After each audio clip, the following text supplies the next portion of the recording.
That's right. That's one of my favourite things about this church is the community. So please, if you're here for the first time, maybe you've never been to C3 before, even if you're online for that matter, make sure you stick around, have a chat with the guys online as well. There are awesome chat hosts that are ready to chat with you guys online. And if you're here physically, then please hang around after the service. We'd love to meet you and chat as well. Do we have any visitors in the house?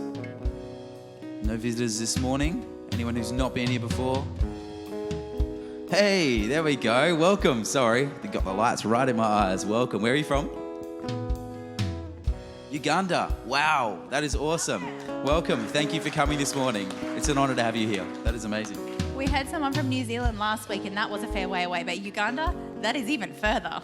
Yeah, that's it. Wow, that is amazing. It's such an honour to have you here. That is awesome. Hey, this morning we have an awesome message lined up, and it is from our senior pastor, Pastor David, who is all the way over in Coffs Harbour. So we're going to be hearing from him this morning. But before we do, can we have a round of applause for the worship team this morning? We've got a few new faces here. These guys are amazing. It's great to see these guys stepping out, and it was super weird for me to be down there and not up here this morning. So, but I enjoyed it. It was great. I think probably the last time that happened maybe was, 2 years ago maybe. At least a year. So that was really cool. So thank you guys. Incredible to push into worship with you guys on this side. But hey, our senior pastor, Pastor David and Pastor Lil, have been in this house for over 20 years. They are incredible leaders of this house, and they have done such a phenomenal job in creating this amazing culture that we call C3 Port Hedland. So right now, without further ado, we're going to hear from Pastor David on the screens this morning, coming to you from Coffs Harbour. Enjoy.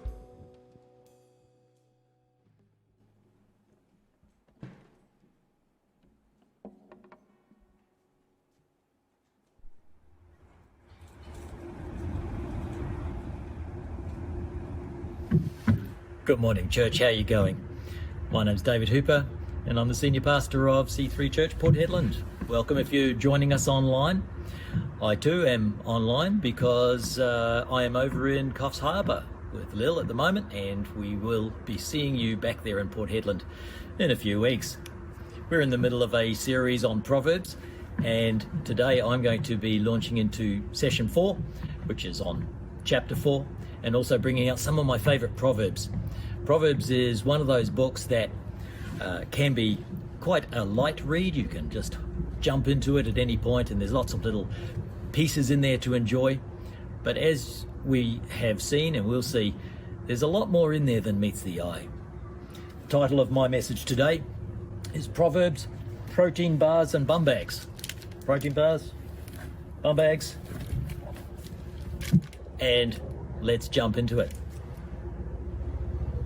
You might be a little like me in that at times you struggle with various issues in your life's journey, and some of the things that I've struggled with along the way, I have looked to the Bible, and often I find just a short phrase and a short sentence that really speaks to my need at the time. Have you ever had any issues with any of these things?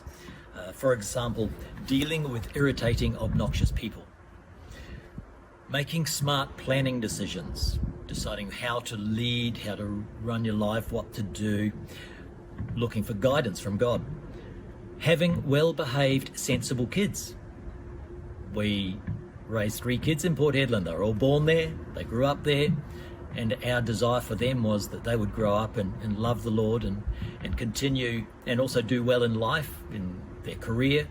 So that was one thing that we came to God and to the Bible to look for. What about a desire to be happy? I think we all desire to be happy. What does the Bible say about that? Well, Proverbs has something to say about that. How about the desire to be prosperous and comfortable? Once again, Proverbs, along with many other books, has something to say about being prosperous and comfortable. What about relationship decisions? This is one of the biggest things that I get asked. If I ever ask somebody, what one thing would you ask God? If you could ask him anything, what would it be? The 2 things that people usually say is guidance or relationships, and followed closely by health. So what does Proverbs say about relationship decisions? Does it have anything to say? What about this last one? Assurance of salvation.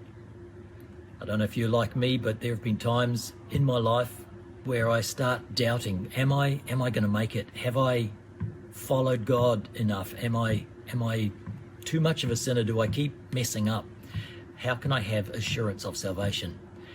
Well, if you've struggled with any of those, and also whatever else your issue might be, let's turn to Proverbs chapter 4 and see what God has to say about it through his servant Solomon. Solomon is King David's son, and he took over from David. And what we have in the book of Proverbs is at the beginning of the portion, beginning of the chapter, he talks about what his father has taught him. What his father was very old, it had Solomon in his young age. There's another story around that. But this is what Solomon wrote. Listen to what your father teaches you, my sons. So he's talking to his own sons. He had many sons. Pay attention, and you will have understanding. What I am teaching you is good, so remember it. When I was only a little boy, my parents' only son, my father would teach me. And he would say, remember what I say and never forget it. Do as I tell you, and you will live. Now, when we say my parents' only son, he came from there was an issue there where David had the wife Bathsheba, who he actually did the wrong thing with. But his parents, Bathsheba and David, had only one son that lived, and that was Solomon. So David said to Solomon, get wisdom and insight. Do not forget or ignore what I said. Do not abandon wisdom, and she will protect you. Love her and she will keep you safe. Solomon is personifying wisdom as a female. Now I'm reading from the Good News translation today. You might notice there's a difference to what I'm reading and what's on the screen. Whatever else you do, get insight. So verse 7, getting wisdom is the most important thing you can do. Whatever else you do, get insight. The NIV says it this way, and I like what the NIV says. Though it cost you all you have, get understanding. Why?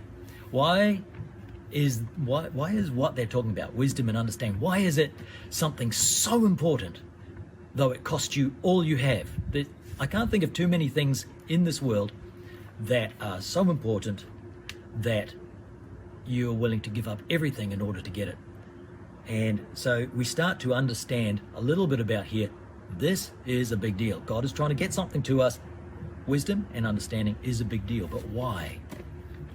I remember when Lil and I went to Venice Beach, California on our honeymoon, and we were traveling around and we were carrying all our valuables with us in a backpack, and we decided we wanted to go and get a bum bag, what we call a bum bag, and we went down to Venice Beach and we were walking along, and they had many of them for sale. Venice Beach is a tourism destination, except we laughed at the name because the name that they had advertising was fanny packs.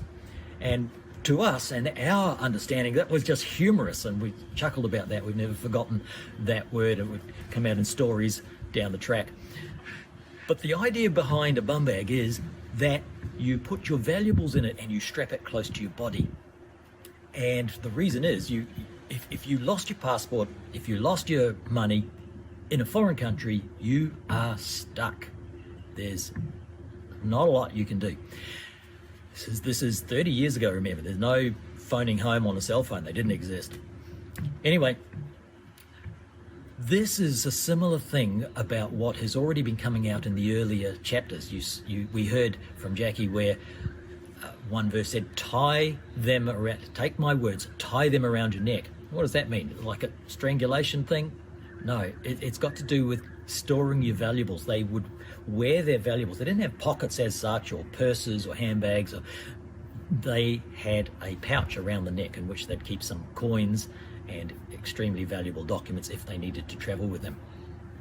That was the way they did things. So it's about keeping something extremely valuable close to you, because if you lose it, you're done for. What could that be? There's only one thing throughout the whole Bible that I consider so valuable that you need to hang on to it though it costs you everything, and that is salvation in Jesus. And the New Testament says, what does it profit a man if he gains the whole world but loses his soul. That's like a New Testament proverb, and it's talking not just about men, it's women, men, everybody. So here's some of my favourite proverbs. As iron sharpens iron, a friend sharpens a friend. What does that mean? Well, at first I just was looking at the sword play and sharpening a sword with a stone, and it's all medieval, and I like that sort of the historicness of maybe medieval stuff or Lord of the Rings. That, you know, it's got that imagery that it appeals to me. But when I start looking at it, it's iron upon iron. As iron sharpens iron, a friend sharpens a friend, or one man sharpens another. It's actually talking about dealing with irritating people that rub you up the wrong way, Mr. and Mrs. Sandpaper rubbing next to you. And Proverbs is saying that this irritation is actually good for you. It's not something to be got rid of. Irritation is good for you because it helps you negotiate the problems in life. And it's also about accountability.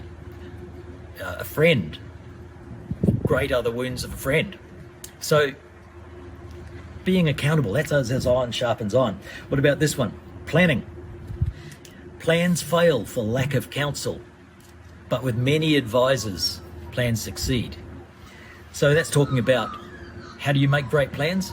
Proverbs, a bite-sized proverb, tells us that we need to have many advisors. Don't just be a lone wolf. Talk to your friends about the things that you're thinking of doing, because often they'll turn around and say, you know what, I don't think that's a smart idea.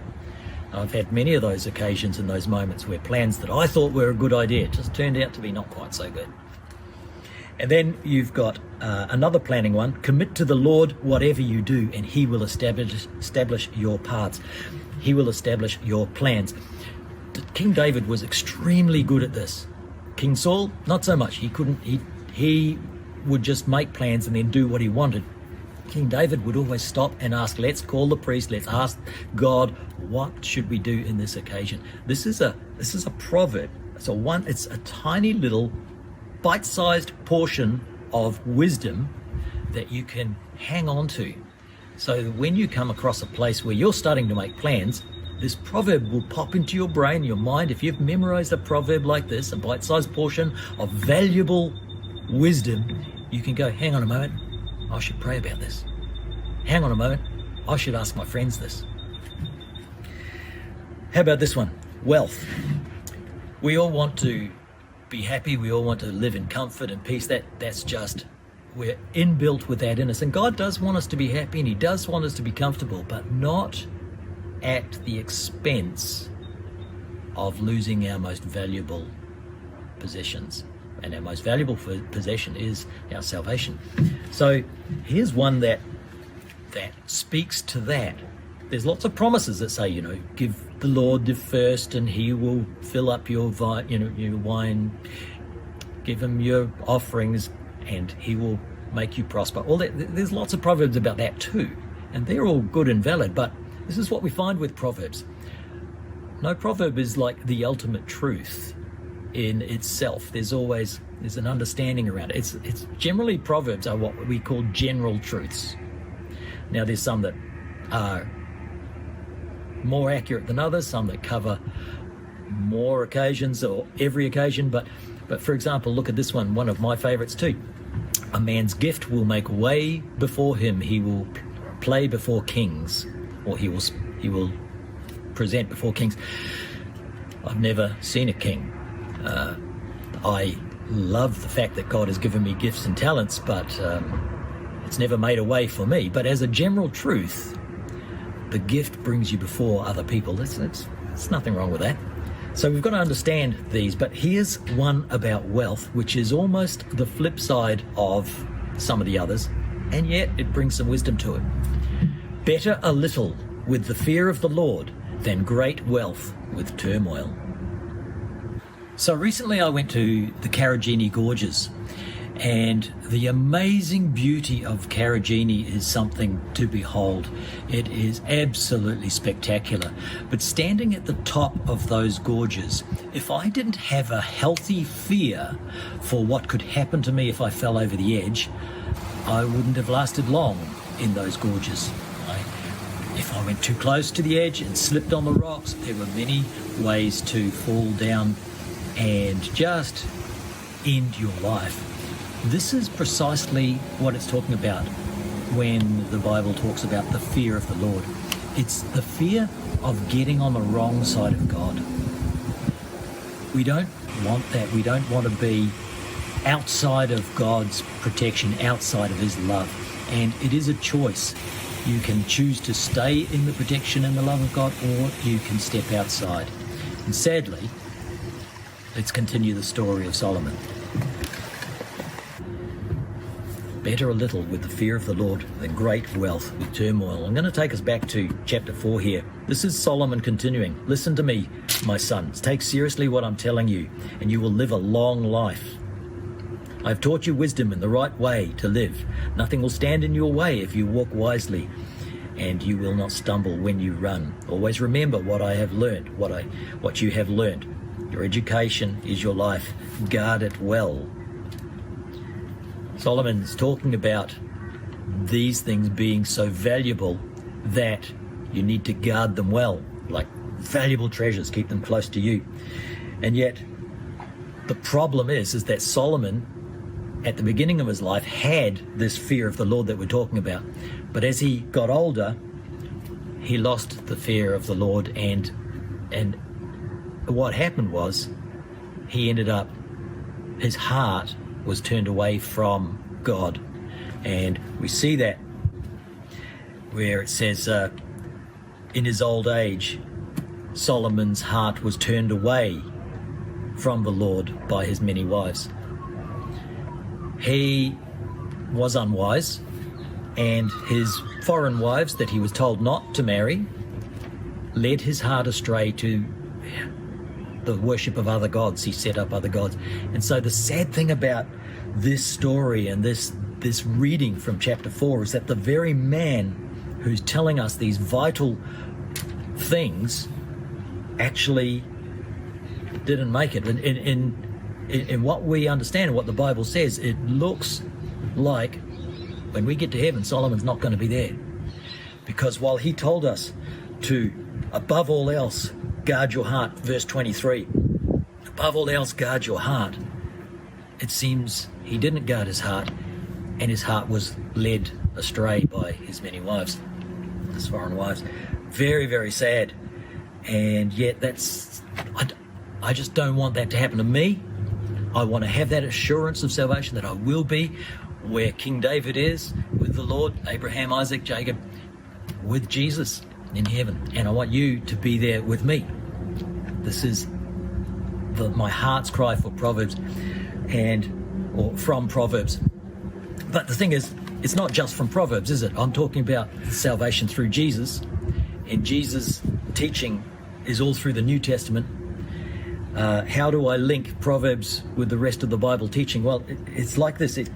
There's a phrase that was written by a man called Miguel de Cervantes, and he was from Spain in the 1600s. And he says this: short sentences are drawn from long experiences. Short sentences are drawn from long experiences. I love that. That describes what a proverb is. So these proverbs are little bite-sized Bible bits. Bite-sized Bible bits that we can grab a hold of. We can carry them with us. A bit like these protein bars. They're bite-sized bits of food, high intensity, energy, to keep you going on life's journey, to keep you going when you're on a hike, to keep you going when you're exercising. And you can't have a great big nutritious meal. You can have a bite-sized something to eat to keep you energized, to keep you going. And I feel that Proverbs are a little bit like that. They highlight for me the rest of the Bible, the rest of the teaching, the bits about Jesus, the pieces, the understandings that we glean from the whole Bible, from the counsel of the Holy Spirit throughout the whole Bible. You can choose one of these little proverbs that helps us shine, helps us carry our faith, both to reassure ourselves as we're traveling along, but also a proverb is a very good little item, a pre-packaged item that you can share with somebody else. I can quite easily hand one of these off to somebody wherever I am, on a train, in a lift, as we are walking along in a conversation, on a plane, in a car, same thing can be done with a proverb. You can come out with this phrase that somebody who doesn't know Jesus and hasn't had a lot to do with the Bible can go like, oh yeah, that's interesting, that sounds smart. If we know some of these, they'll spring to mind. It's been said that if you read something 16 times, you have memorized it. Now, I don't know how they come up with that number, or whoever it was that came up with that number 16 times, but it sounds pretty good. I seem to be able to remember things, then I read things over and over. And Proverbs are designed, especially the short ones, they're designed for memorization, designed for us to carry in our hearts. We carry a proverb, something of valuable in our hearts, and we can bring them out at the time that we need to. What I do love about this chapter 4, I'm going to read you a little bit more, is that if we do what Solomon is saying here, and we are careful how we think, because our life is shaped by our thoughts, and we plan carefully what we do. I'm reading from verse 26. Plan carefully what you do, and whatever you do will turn out right. Avoid evil and walk straight ahead. Don't go one step off the right way. And of course, the right way is the Jesus way. And if we accept what Jesus has done, because you and I know we struggle to obey and fulfill all these rules, all these laws. If we do what Jesus has done, then we will find that we do train up a child in the way they should go. And when they're old, they will not depart from it. That's a Proverbs, train up a child in the way they should go.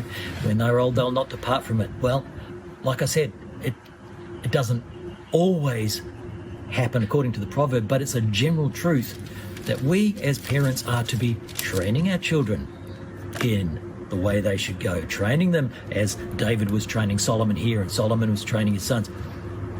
Jesus, we share the life of Jesus with our own children. And if we do this, if we will take hold of these proverbs, of these gems, and we carry them in our heart, and we're always ready with them, we will find that the rest of the teaching will spring to mind at the bidding of one small sentence. What was that? That phrase again, short sentences are drawn from long experiences. We'll find that our life's experience in Jesus comes out at the bidding of one small proverb, one small phrase. One of my all-time favourite proverbs is, a merry heart does good like a medicine. The rest of it goes on to say, but a broken spirit dries the bones. Complete visual of what a merry heart does. It does good to your body, good to your life, good to your demeanour, everything. As good as medicine is for a sickness, a merry heart is good for your soul. And then, but a broken spirit, who wants a broken spirit? Who wants a depressing lifestyle? Who wants to have broken relationships and struggle with worry and fear? And broken spirit dries the bones. It's not a good image, not a good visual. What I love especially about this little proverb is that it's the bite-sized version of Philippians. Now, Philippians is a letter that Paul wrote to the Christian people of Philippi, and it was while he was in prison. And it's written in the saddest times of his life, and yet it's one of the happiest letters that he's written.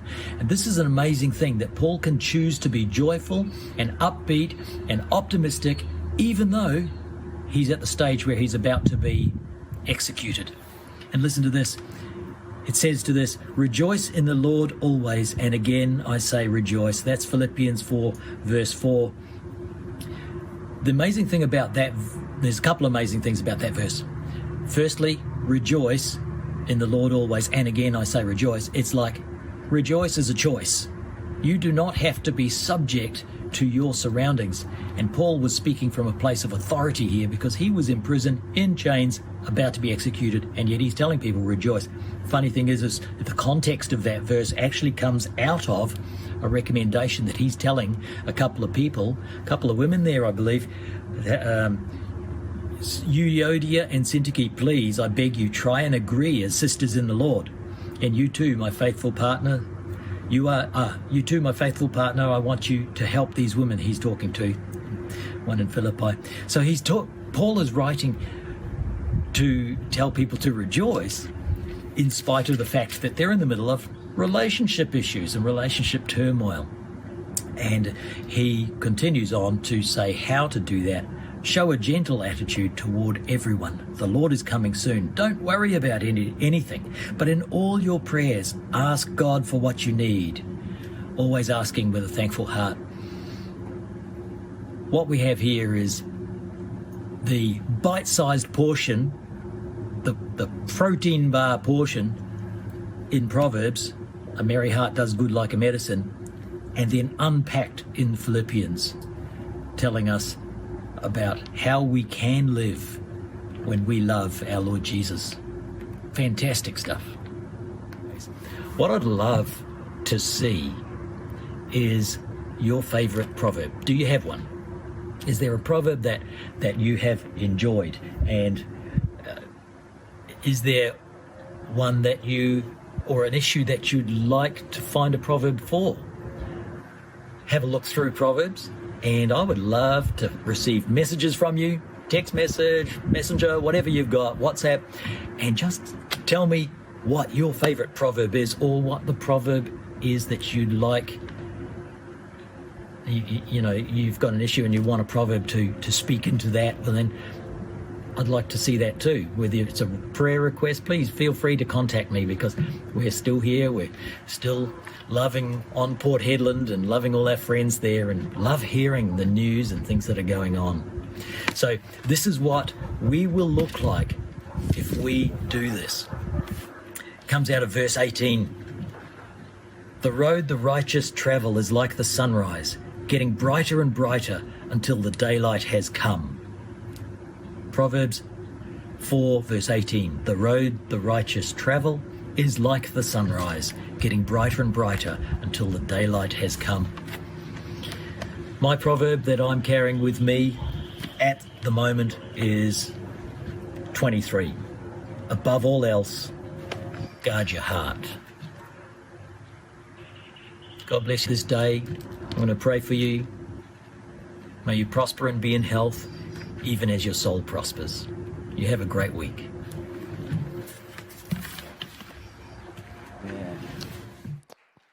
Man, so awesome. How good is that? I love that even from the other side of the country, Pastor David can be speaking into our hearts and developing us and helping us move closer to Jesus. How cool is that? Hey, we're going to stand this morning. We're going to hop into worship again in just a moment. But before we do that, if you've never kind of moved forward in this step before, maybe this is the first time you've been to church, and maybe you've been coming for a little while and you've kind of been thinking, this whole Jesus thing, I kind of want to grow in it, and I kind of want to make that step for the first time and move forward towards it. We're going to pray a prayer this morning, and it's going to give you the chance to make that shift for the very first time. And that's a really, really exciting thing. So if you make that decision this morning, then please, we want to know about it, and we want to help you on that journey. But we're going to pray it together now this morning, and this is your opportunity. If you repeat after me, the prayer goes, I believe that Jesus Christ is the Son of God and the Savior of the world. I believe he died and rose again to forgive my sin and give me life. I receive your grace by faith. Come into my life. Make me new. I'll follow you. And hey, if you did just pray that for the first time, then you are now a Christian. Congratulations. Can we have a roar of applause for anyone that might have prayed that for the very first time, whether you're here physically or you're online? We really want to know about it. Make sure you come and tell someone about it, because we want to help you on this new journey of yours. But hey, we're going to hop into worship.